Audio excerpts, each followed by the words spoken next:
जी नाज़रीन, प्रोड्यूसर जैसा कि आपको पता है, प्रोड्यूसर का एक नाम होता है, डायरेक्टर का नाम होता है, राइटर का नाम। रेडियो के हवाले से बात करें तो ये प्रोड्यूसर हमारे साथ शमीम खान साहब हमारे साथ मौजूद हैं, उनसे बात करने के लिए। अस्सलाम वालेकुम। वालेकुम अस्सलाम, कैसे हैं आप? अल्हम्दुलिल्लाह मैडम, आपकी गुड स्माइल, गुड हंसना करना, ये कि रेडियो पाकिस्तान ने ही बुनियाद बनाई है या खुद अपने अंदर भी आपके अंदर टैलेंट आया? देखिए मेरी बात सुने, किसी से हंसकर मिलना और किसी को हंसकर देखना, ये तो बहुत अच्छी बात है ना, और ये सवाब भी है। तो ज़िंदगी कितनी है, तो ये थोड़ी सी जो ज़िंदगी है ना, तो वो हंस खेल के गुजार लें। अच्छा, एक और बात आपको कहूँगी कि हम लोग जो जब हंसते हैं ना, मुस्कुराते हैं, तो क्या आप लोग सब ये दुनिया समझती है कि हम अंदर से खुश हैं? अंदर से कोई खुश नहीं होता। यहाँ पे कोई पूरे वर्ल्ड में एक बंदा भी बता दो, हर बंदा एक बंद किताब है। मैं ये कहती होती हूँ कि जिसको खोल के पढ़ोगे तो हर सफ़े पे दुख ही दुख होगा। बस ये ज़िंदगी चंद दिन की, इसको हंस के गुजार लो। अच्छा मैडम शमीम साहब, मुझे ये बताइएगा, प्रोड्यूसर के हवाले से बड़ा नाम होता है, जैसे डायरेक्टर, राइटर, कैमरामैन, फिर वो एडिटर का नाम, वो सिस्टम सारा, आप तो फिर प्रोड्यूसर हैं, तो फिर बताएं क्या फील कर रही हैं इसमें? मुझे बहुत अच्छा लगता है। मैं एज ए प्रोग्राम प्रोड्यूसर यहाँ पे काम कर रही हूँ। फॉर एग्ज़ाम्पल कभी ये भी होता है कि इंजीनियर अवेलेबल ना हो, तो हम लोग ख़ुद भी इतनी हमें महारत होती है कि हम पैनल को ऑपरेट कर लेते हैं, डबिंग, एडिटिंग, बीजीएम लगाना और बहुत सारे काम। अच्छा मैडम, ये तो बहुत अच्छा लगा मुझे। आप मुझे ये बताइएगा, 41वीं सालगिरह, इसके हवाले से बात कीजिएगा, और थोड़ा सा मुझे ये बताइएगा रेडियो में कैसे आना हुआ। ये 2 सवाल है मेरे। देखिए, रेडियो में कैसे आना हुआ, पहले मैं ये इस बात का जवाब दूंगी। आपको तो पता है कि जहाँ पे अल्लाह पाक ने इंसान के कदम लिखे होते हैं वो लगने होते हैं, ठीक हो गया। और जहाँ पे रोज़ी होती है वहाँ पे जाना पड़ता है। मेरा यहाँ पे रिस्क था, इसलिए मुझे यहाँ पे आना पड़ा, तो बस आ गई मैं। और दूसरे, आज रेडियो की 41 ईयर बर्थडे है। हम तो यही दुआ करते हैं कि हमारा रेडियो जो है ना दिन रात तरक्की करे, क्योंकि यहाँ से हमारा रब, हमारा अल्लाह ताला हमें हलाल रिस्क देता है।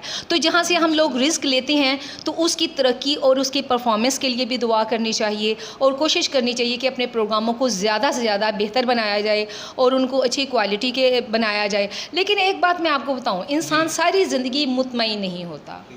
अब कल ही की बात मैं बताऊंगी आपको कि मैं 2 ड्रामेटिक फ़ीचर बना रही थी, जो रेडियो के मारूफ लोग हैं। एक तो राबिते चना के ज़काउद्दीन आसिफ लाला, उनका तो नाम ही इतना ज़्यादा मशहूर है कि रेडियो के बाहर भी हम जब लोग होते हैं तो मैं, कहाँ से हैं मैम आप? जी मैं रेडियो पाकिस्तान से हूँ। अच्छा, वो ज़काउद्दीन आसिफ साहब के प्रोग्राम में? हाँ हाँ, वो जो रेडियो पे होते हैं। मैंने कहा जी जी, वो अब उनकी वफ़ात हो चुकी है, और उनकी अल्लाह पाक उनको गरी के रहमत करे। तो उनके हवाले से मैं ट्रिब्यूट के तौर पर एक प्रोग्राम बना रही थी। इसके अलावा एजाज़ कैसर मरहूम है, गज़ल गायकी में पूरे पाकिस्तान में एक बहुत बड़ा नाम है गज़ल गायकी में, एजाज़ कैसर मरहूम। तो उनको भी ट्रिब्यूट पेश करने के लिए कल मैं यहाँ पे प्रोग्राम बना रही थी। कहने का मतलब ये है कि बहुत अच्छा लगता है रेडियो में काम करना, अच्छा लगता है। अच्छा मैडम, वही लास्ट सवाल, आपके पास भी टाइम नहीं है, हमारे पास भी नहीं है। अब मुझे इतना बताइएगा, रेडियो के हवाले से 41वीं सालगिरह थी, अप्रिशिएट कैसे हुआ, कैसे लिसनर सारे इकट्ठे हुए, तो क्या हैप्पीनेस में होता? मैं यही बात करूंगी। अभी थोड़ी देर पहले हमारे एक यहाँ पे क्लैरिकल स्टाफ में ही हैं सरफराज भाई, उनसे मैं बात कर रही थी कि भाई आज लग रहा है जैसे ईद का समा है। मैंने कहा हम लोग अपने दिल के अंदर कितने दुख घरों के लिए समेटे फिरते हैं कि हमारे अंदर कितने दुख हैं, हमारे कितने मसाइल हैं, घर में हैं, वैसे भी हैं, लेकिन यहाँ पे हम सब कुछ भूल के ना ऐसे इसको सेलिब्रेट कर रहे हैं। भाई हर कोई हंस रहा है, मुझे भी बहुत अच्छा लग रहा है, मैं भी हंस रही हूँ, और बहुत अच्छा हमने सेलिब्रेट किया रेडियो।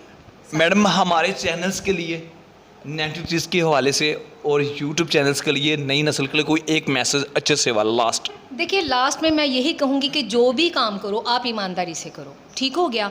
और ये ना कहो कि हम ये काम नहीं कर सकते, कोशिश करो, आगे बढ़ो और बढ़ते जाओ। और देखो, अल्लाह ताला ने फरमाया है ना कि इंसान को उतना ही मिलता है जितने के लिए वो कोशिश करता है। सदक़ल्लाहुल अज़ीम, अल्लाहु अकबर। तो बस उसी बात से आप देख लें कि अगर हम ये कहें कि हम हाथ पे हाथ रख कर बैठे रहें, कुछ ना करें, नहीं, आगे बढ़ते रहना चाहिए जी। थैंक यू मैडम, बहुत शुक्रिया। बेस्ट विशेस मेरे साथ हमेशा के लिए, आप खुश रहें, आबाद रहिए, इसी तरह FM के काम करते रहें। सेम टू यू, यही दुआएं मेरी आप सब लोगों के लिए भी हैं। Thank you.